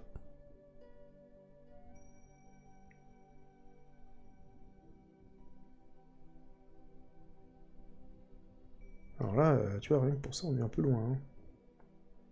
La vache, on en est à plus de 4500 générations. On devait vraiment avoir un jeu de données de départ tout pourri. Ça d'ailleurs, c'est quelque chose que l'on peut faire, regardez. On peut du coup faire en sorte déjà d'avoir plus d'enfants, parce que seulement une centaine d'enfants, ici, c'est un peu lent. Puis on peut également, en règle générale, on peut aller toucher un petit peu aussi aux paramètres. Donc on va rajouter une probabilité de mutation un peu plus forte. On va voir à quel point ça accélère ou ça ralentit notre simulation. Vous voyez déjà là, on obtient plus vite des solutions. Hein. Voilà, vous voyez ? On a mis plus d'enfants et on les a fait muter un tout petit peu plus vite. Ce qu'on va faire, c'est qu'on va introduire seulement 1% de mutation, mais comme on a 1000 enfants, on va voir à quel point ça ralentit notre truc ou pas. Ouais, le nombre d'enfants est quand même assez... Donc vous voyez, et au bout d'un moment, c'est le fait d'avoir seulement 1% de mutation, c'est pas ouf. Hein. Mais après, le problème d'avoir trop de mutations, par exemple, mettons une mutation qui se produit 9 fois sur 10 cette fois, c'est que ça part un peu trop vite en slash, parfois. Et donc du coup, on peut éventuellement faire du ping-pong génétique, entre guillemets. Donc il faut pas que tout le monde mute tout le temps, mais une fois qu'on a quelque chose, on peut être bien. On peut du coup jouer avec ces paramètres-là pour obtenir plus rapidement une solution. Ça peut être quelque chose qui se voit. Et d'ailleurs, du coup, la probabilité donc de mutation ici, elle peut être passée en paramètre. Ici. Donc ce que l'on va faire, c'est qu'on va en faire...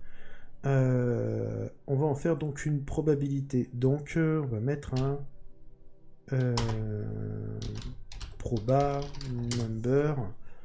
Non, on peut mettre proba number, on va mettre un...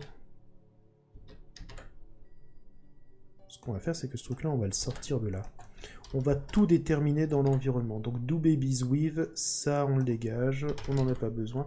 On va tout remettre là-dedans. Donc, quand on fait build, donc quand on fait une nouvelle génération, tous les bébés, donc, babies for each, donc, baby, agent, hop. Et ici, on va mettre... si mat.random là, d'accord, et on va mettre plutôt si mat.random supérieur, ici on va le mettre à l'intérieur, on va dire baby.mutate authorized, voilà, comme ça on n'a pas besoin de le balancer partout, donc on l'autorise donc à muter, et ce qu'on pourrait faire, ce truc là en fait, c'est qu'on va pouvoir en faire donc des paramètres, donc on va faire un constructeur, donc numBabies per generation number et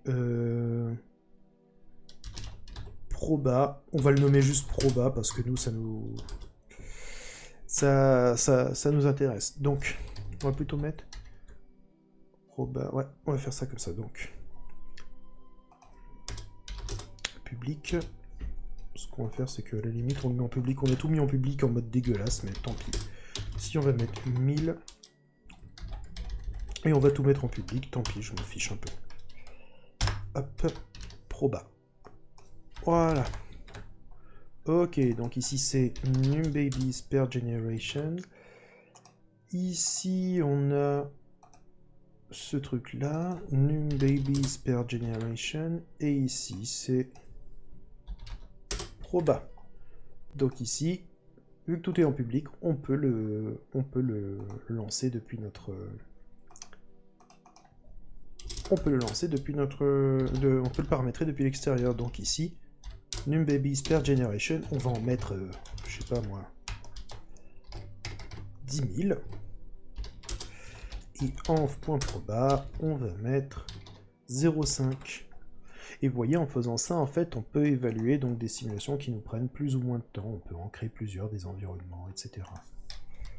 Donc là, ici, on a quand même une solution à chercher. Ouais, vous voyez, là, en 31 générations, on a trouvé cosmique, de boucles soyeuses, etc. Et on va faire donc un env.solution.search, pardon, est égal à... Je vais faire un bonjour. Je suis une chouette... Alors, du coup, il faut pas mettre des virgules. Bonjour, je suis une chouette cosmique de forme triangulaire. Voilà. Alors, en combien de temps il va me le trouver, ce machin? Pas mal. 47 générations. Donc, vous voyez, en faisant en sorte d'arriver donc à... on peut faire en sorte d'arriver rapidement à une simulation et donc qui nous a permis d'arriver à ce que l'on souhaite. Voilà, voilà. Alors, est-ce qu'il y a des questions avant qu'on passe à la suite qui n'a absolument rien à voir avec la choucroute?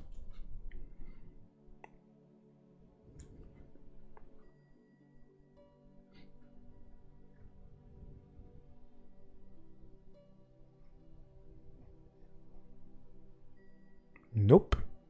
Alors on va passer à totalement autre chose. Donc ça, je vous le committerai, je vous le committerai ce soir, vous inquiétez pas, je vous enverrai le petit lien. Et je vous mettrai le lien dans la description sous la vidéo de la VOD, vous pourrez aller le revoir. Ok, alors maintenant on va aller voir totalement autre chose. Dans la continuité donc du live de la semaine dernière, donc sur du TDD, on a donc codé en fait... alors, je vais vous le poser, live observer design pattern, il est là. Voilà. On s'était donc... ça va de l'autre côté. Ça, je l'ouvre. On s'était donc quitté. Alors, je vais reprendre donc la bonne branche. La semaine dernière, donc, on s'était quitté. Donc voilà. Je vais me replacer sur la branche master et je vais vous montrer quelque chose. Alors, la semaine dernière, on s'était quitté en fait là-dessus, sur un event listener qui ressemblait quasiment en tout point à celui de notre API JS classique. Et pour le faire, on avait fait donc du TDD. Ce TDD, c'est donc ce truc-là. C'est ce que l'on a fait. On a fait en sorte de créer en fait pas mal de tests qui, de façon itérative, nous ont amené en fait à recréer notre event listener et notre event, etc. Sauf que on a un problème ici. On a quelque chose en fait qui est très, lié à l'implémentation. Par exemple, ici, si je veux changer par exemple la structure interne de mon event listener, eh ben je vais pas trop avoir la possibilité de le faire. Et pourtant le comportement n'a pas nécessairement changé. Par exemple ici, j'ai créé donc des spies. Donc des spies qui m'ont permis donc, ça c'est pas celui-là, voilà, spy on add event listener ici. Donc ici en fait ce qui se passe, c'est que ici donc je vérifie donc si il a bien été appelé une fois donc avec event type, etc. Bon, c'est pas le truc le plus intéressant, c'est pas le test le plus intéressant du monde. Et à un moment j'avais même fait un spy qui me permettait de tester si j'étais passé donc par l'état interne de ce truc-là, par quelque chose qui ressemblait à l'état interne de ce truc-là. Donc en gros, en fait, je me bloque moi-même avec ma propre implémentation. En fait, ce que je fais, c'est que par exemple, à un moment, je crois bien que j'ai un instance of array qui traîne quelque part. Instance of boolean, instance of string, etc. Bon bref, je me bloque moi-même avec ma propre implémentation, en fait. C'est un peu le problème. Et surtout, je vous donne pas la possibilité à vous, si vous souhaitez créer une autre possibilité qui me permet, une autre implémentation d'Observer, qui me permet en fait de valider votre comportement. Et pourtant, elle peut très bien fonctionner. Donc là, ce que l'on a fait, c'est du TDD, mais qui est très couplé à l'implémentation. Ce type de TDD nous laisse peu de possibilités, voire pas de possibilités du tout de refactoring. Et ça, c'est compliqué. Donc ce que l'on fait, c'est qu'en règle générale, on va plutôt faire du BDD. Alors, le BDD, en fait, c'est une façon de faire du TDD, mais qui est ciblée autour des comportements. C'est-à-dire que, plutôt que d'évaluer si tel ou tel truc me renvoie un array, un booléen, une string, ou alors ce que j'attends, etc., ce que je fais, en fait, c'est que je vais décrire des comportements. Et ces comportements, il faut que je puisse les vérifier. Alors ce que j'ai fait, c'est qu'ici, j'ai décrit par exemple une interface.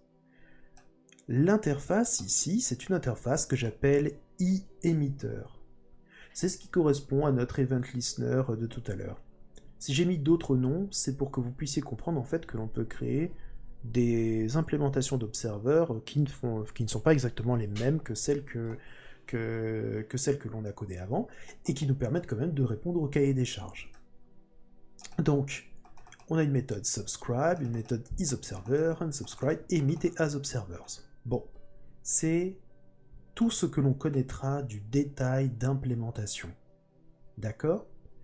Et chaque objet qui implémente cette interface, en fait, pourra organiser sa structure interne comme il en a envie, stocker par exemple ses observers comme il en a envie, donc avec des maps ou avec des sets ou avec des objets ou autres, sans que moi j'ai forcément mon mot à dire là-dessus.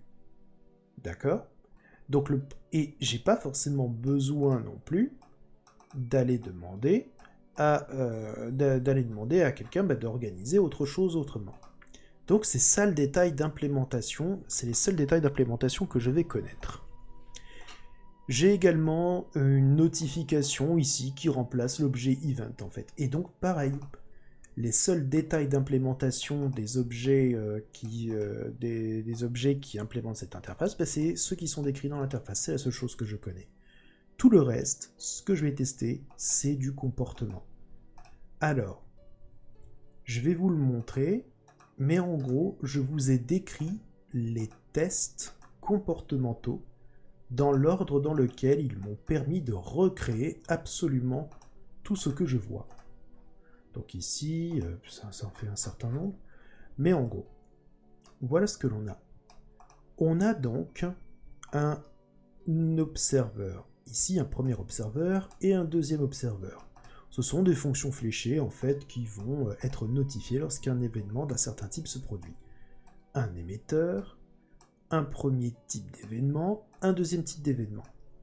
Avant chaque test, les observeurs sont réinitialisés ainsi que l'émetteur. C'est pour éviter d'avoir des effets de bord entre plusieurs tests. Donc première chose, lorsque je ne suis pas abonné à un événement précis, alors je peux m'abonner à cet événement et je reçois confirmation de mon abonnement. C'est le comportement que je veux, moi. Je vais donc appeler emitter_subscribe pour un type d'événement précis. Je lui envoie un observeur et je reçois une confirmation par le biais d'un booléen et je m'attends à ce que ce soit true. Point. Donc, moi, c'est ce qui m'a permis de créer ma méthode subscribe, en fait. Avant, j'en avais pas besoin, j'ai choisi d'avoir ce détail d'implémentation-là. Je l'ai choisi. Donc j'ai d'abord créé mon émetteur, puis j'ai créé ma classe émetteur, et je suis allé créer ma méthode subscribe. Tout simplement. Et en fait, le code minimum qui me permettait de répondre à ce test, d'ailleurs, on va le revoir ici. Je vais donc activer uniquement ce test avec fit. Et je vais donc retourner dans mon émetteur. Le code minimum qui me permet de répondre à ce test, ici, regardez, c'est true. Donc on continue cette approche incrémentale du TDD, mais on teste un comportement. Donc ici, je vais faire un npm run test, et je passe pour l'instant, hop, j'ai une erreur, mais je passe quand même tous mes tests. J'en ai qu'un seul pour l'instant. Je vais ajouter le deuxième test. Si je suis abonné à un événement précis, je peux demander à l'émetteur si je suis abonné à cet événement et il me répond que oui. C'est ce qui m'a poussé à écrire du coup la méthode isObserver. Donc je l'ai d'abord mise sur mon émetteur. C'est donc le détail d'implémentation supplémentaire que je connais. Et ça me renvoie un booléen, tout simplement. Je demande si cet observeur pour cet événement est un observeur. Est-ce qu'il a déjà été enregistré comme observeur de cet événement? Et je m'attends à ce que ce soit true. Ok, donc qu'est-ce qui me permet de répondre facilement à ce code-là? isObserver, encore une fois, c'était return true. Et je passe mes deux tests. Alors là, il met des erreurs parce que naturellement, il y a des choses voilà, qui passent. Mais là, vous voyez, je passe mes deux tests. Ok, troisième test. On y va. Si je ne suis pas abonné à un événement précis, je peux demander à l'émetteur si je suis abonné à cet événement, et il me répond que non. Donc là, je ne suis pas abonné, parce que je n'ai pas subscribe avant, comme avant, et donc du coup, je m'attends à ce que expect result to be false. Et là, mon test ne passe pas. Le troisième test ne passe pas naturellement. Parce qu'en fait, le problème... pourquoi il en a démarré que 2? C'est parce que j'ai pas enregistré.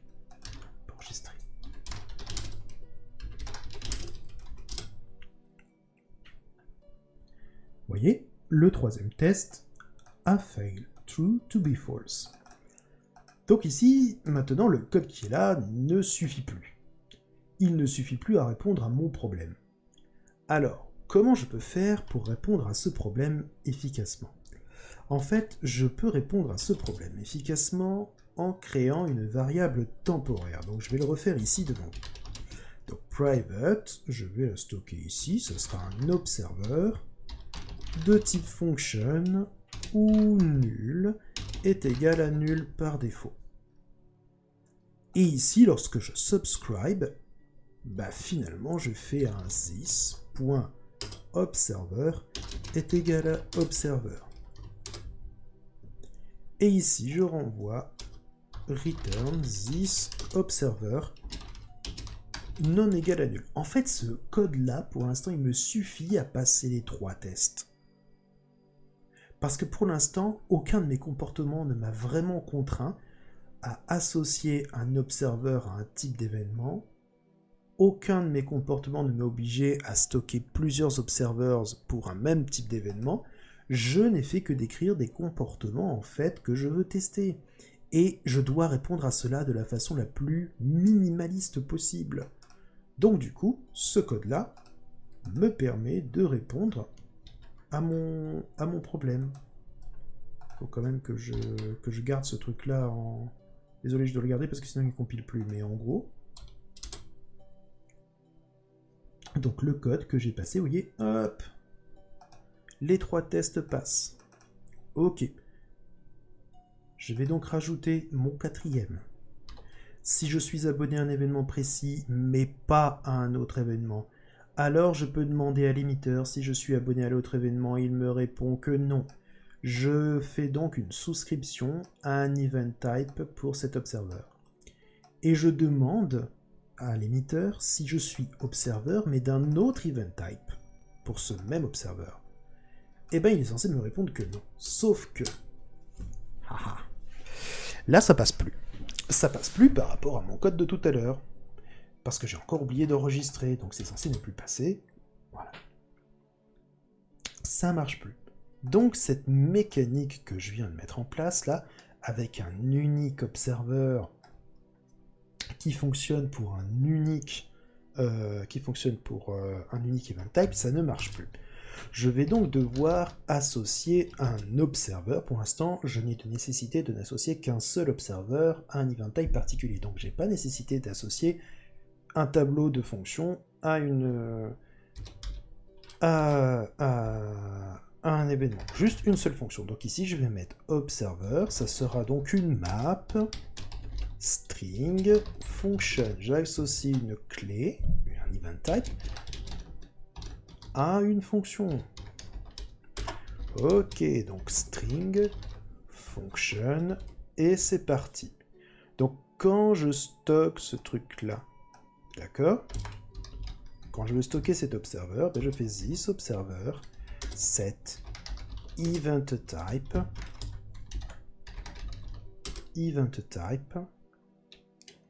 et je lui envoie l'observeur comme envoyé en paramètre.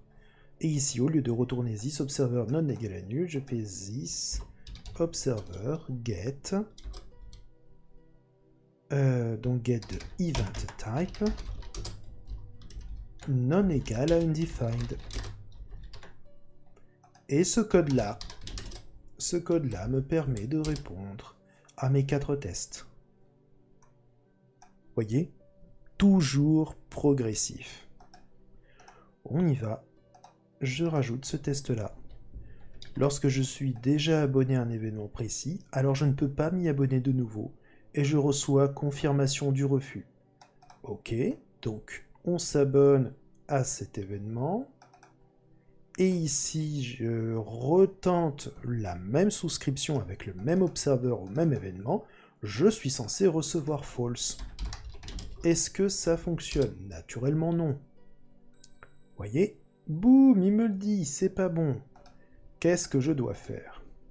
Je dois faire en sorte de vérifier si, oui ou non, j'ai déjà un observeur pour cet event type qui est celui qui m'a été envoyé en paramètre. Je vais donc vérifier, est-ce que j'ai déjà, pour event type, est-ce que je suis déjà un observeur? Est-ce que il y a déjà... Alors, j'ai 2 solutions. Soit je vérifie si c'est le même, soit je vérifie s'il y en a déjà un. Moi, pour l'instant, on m'a jamais dit que je devais refuser une inscription si jamais je n'étais pas le même. On m'a juste dit de vérifier si j'étais le même ou pas. Donc, this observer get event type non égal à... Enfin, s'il est triplement égal, pardon, à observer, alors je retourne false. Voilà. c'est le code minimum. Je n'ai pas je n'ai pas supposé que il ne fallait pas que je l'enregistre au cas où c'était déjà pris quelque chose de différent. Et plus tard, ça me donnera raison d'ailleurs. Là, j'ai encore rempli le minimum. J'ai encore rempli tous mes tests avec le code minimum. On ajoute encore un test, on va regarder. Pim. Lorsque je suis abonné à un événement précis, alors je peux me désabonner et demander à l'imiteur si je suis abonné. Et il me répond que non. Ok, donc là, il y a plusieurs choses. Je peux me désabonner, donc je rajoute un élément à mon implémentation qui doit être connu de tous, donc unsubscribe ici. Je m'abonne, je me désabonne, et je vais donc demander si je suis un observeur. Ok, c'est parti. Et c'est censé me renvoyer false. Est-ce que ça va fonctionner? Eh bien, naturellement, non. Non, parce que pour l'instant, mon unsubscribe, bon là, il était censé me renvoyer quelque chose, donc le code minimum, pour l'instant, pour tous mes cas, c'est non. Juste ça. Alors, pardon. Unsubscribe, pardon. Du coup, le truc, c'est que isObserver, ici, il me demande si ce truc-là est non égal à undefined. Donc, quand je fais un unsubscribe, ici, bah, je dois tout simplement dire thisobserver.set event type. En vérité, je peux même faire un delete. Je fais juste un delete de cette clé. Et c'est tout. Ça, c'est le code minimum qui répond à mon problème. À tous mes problèmes, en vérité. Ok, pour l'instant, j'ai encore rempli tous mes objectifs. C'est parti. Lorsque je ne suis pas abonné, mais qu'un autre est abonné à un événement précis, je peux demander à l'imiteur si je suis abonné, et il me répondra que non. Donc ici, emitter subscribe, event type observer 2. C'est l'observer 2 qui souscrit à cet événement, etc., etc. Donc du coup, emitter observer, on va vérifier. Est-ce que ça correspond bien à ce que je veux? Naturellement que non. Donc ici, si celui-ci est un observeur, et que moi je ne le suis pas, il faut quand même pas qu'il me renvoie le fait que je suis observateur du truc. Donc finalement, je peux avoir plusieurs observeurs pour un même event type. Et là, on atterrit à ce détail d'implémentation-là qui me fait dire que, oups, je ne dois pas avoir un seul observeur possible par event type. C'est donc un tableau de fonctions qui est associé à ce truc-là. Et là, on va voir, donc ici, on doit donc changer nos trucs, on doit donc changer ça ici. Bref, on a plein de choses à changer. Donc ici, this observer, vous voyez là, on en a plein là ici. Donc, je vous fais grâce du truc. On a donc pas mal de comportements à tester. Donc ce que l'on va faire, c'est que je vais revenir à la version d'origine. Donc c'est ça que je voulais vous montrer en fait. Ce que je voulais vous montrer, c'est que en accumulant les comportements à tester, on finit par tester donc uniquement donc des comportements, sans trop se soucier du détail d'implémentation en fait. Et au fur et à mesure, on atterrit à un code qui répond bien au cahier des charges initial du Design Pattern Observer, pour au final se retrouver donc avec la même chose. Et je pourrais très bien créer demain un autre event listen, enfin un autre émetteur qui correspond donc à e-emitter et qui pourrait donc du coup me reprendre mon truc. Et d'ailleurs, ce serait possible de reprendre event listener donc de l'autre branche, de la branche master, et en fait de lui faire implémenter e-emitter et de lui dire, et puis juste de mapper en fait les fonctions qu'il possède déjà pour à ces méthodes-là en fait. Et ça fonctionnerait très bien. Et je me ficherais complètement de savoir si oui ou non c'est un event listener ou un émetteur dont j'ai besoin dans mes tests. Et ce serait très bien. Voilà. Alors vous avez compris la différence entre le BDD et le TDD que je vous ai montré la semaine dernière? BDD fait partie de TDD. En tout cas, moi, c'est comme ça que moi je le comprends. Beaucoup de gens m'ont dit que BDD était différent de TDD. Je suis pas forcément d'accord. Parce qu'il y en a d'autres, ils ont raison aussi. Je pense que le vrai TDD, c'est avant tout du BDD finalement. D'ailleurs, c'est quoi cet import qui traîne et dont on n'a pas besoin? Alors, est-ce qu'il y a des questions sur ça? Je suis bien encore connecté, tout le monde voit le stream. Vous êtes encore là?